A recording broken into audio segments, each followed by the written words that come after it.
நம்ம வரலாறுல எத்தனையோ மாவீரர்கள் இருந்திருக்காங்க. ஆனா சிலரோட கதைகள் மட்டும் காணப்போக்குல மறைஞ்சிடுது. அப்படி ஒரு பெரிய சாம்ராஜ்யத்தையே தனியாளா நின்னு எதிர்த்த ஒரு வீரரோட கதையை தான் நம்ம இன்னைக்கு பார்க்க போறோம். இது வெறும் ஒரு எதிர்ப்பு கதை இல்ல. இது ஒரு மண்ணின் மைந்தனோட உரிமை போராட்டம். சபா மாநிலத்தோட வரலாற்றையே மாத்தி போட்ட ஒரு பெரிய கிளர்ச்சிய பத்தி நீங்க கேள்விப்பட்டிருக்கீங்களா?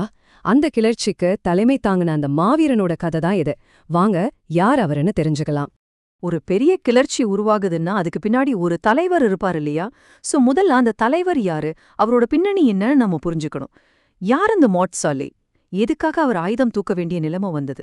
பாருங்க, இவர் ஒரு சாதாரண ஆள் கிடையாது. அவரோட முழு பெயர் தத்து படோக மாட்சாலே. பஜாவு மற்றும் சுலுக் வம்சாவளியில சபாவிலேயே பிறந்தவர். அதாவது அவர் எங்கிருந்தோ வந்தவரில்ல, அந்த மண்ணோட உரிமைகளுக்காக போராடின ஒரு அசல் மண்ணின் மைந்தன். நம்மள பல பேர் அவரை ஒரு கிளர்ச்சியாளரா மட்டும்தான் பாக்குறோம். ஆனா அது தப்பு. உண்மை என்னன்னா, பிரிட்டிஷ் கம்பெனி உள்ள வரதுக்கு முன்னாடி சண்டகான், மெங்கத்தாள் மாதிரியான பல முக்கியமான பகுதிகளுக்கு இவர்தான் அங்கீகரிக்கப்பட்ட ஆட்சியாளரா இருந்திருக்காரு. அவரோட கட்டுப்பாட்டுல இருந்த இடங்கள்லாம் சின்ன சின்ன கிராமங்கள் கிடையாது. சண்டகான் மாதிரி வர்த்தக மையங்கள், புலாவ்காயா மாதிரி முக்கியமான கடலோர பகுதிகள்னு சபாவோட மிக முக்கிய கேந்திரங்கள் எல்லாமே இவரோட கண்ட்ரோல்ல தான் இருந்துச்சு.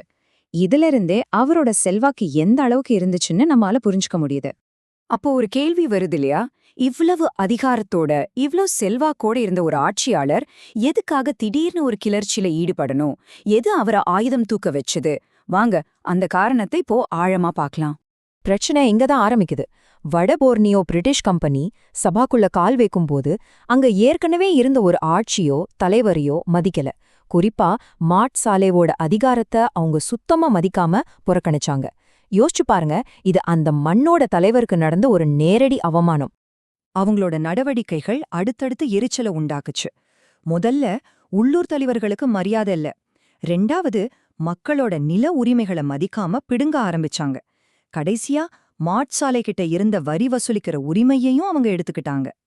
இது வெறும் அதிகார பறிப்பு மட்டும் இல்ல, இது அந்த மக்களோட வாழ்வாதாரத்தையே கேள்விக்குள்ளாக்குற ஒரு செயல். இந்த அவமானங்களையும் அநீதிகளையும் மாட்சாலேவாவால ஒரு கட்டத்துக்கு மேல பொறுத்துக்க முடியல. பேச்சுவார்த்தைகள் எல்லாம் தோல்வியில முடிஞ்சது. அதனால போர் மூண்டுச்சு. அவரோட போராட்டத்தோட முக்கியமான கட்டங்களை இப்ப பார்க்கலாம். இந்த கிளர்ச்சி மெதுவா ஆரம்பிச்சு அப்புறம் ஒரு காட்டுத்தீ மாதிரி பரவுச்சு. 1897ல புலாவுகாயால இருந்த பிரிட்டிஷ் ஆபீஸ் மேல முதல் தாக்குதல். இது ஒரு வார்னிங் மாதிரி. ஆனா பிரிட்டிஷ் கம்பெனி அடங்கல.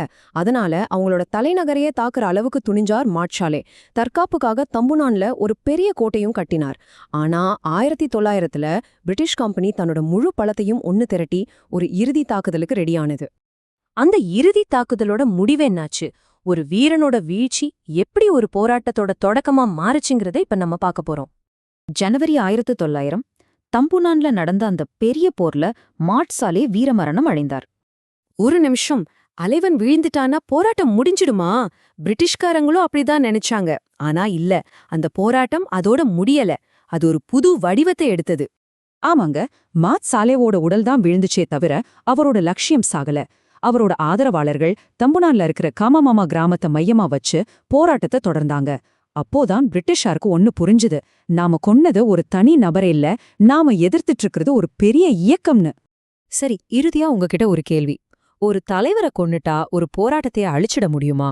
இல்லனா அந்த தலைவரோட சித்தாந்தம் மக்கள் மனசுல ஒரு விதை மாதிரி விழுந்து திரும்ப திரும்ப முளைச்சுக்கிட்டே இருக்குமா? இத பத்தி நீங்க என்ன நினைக்கிறீங்க?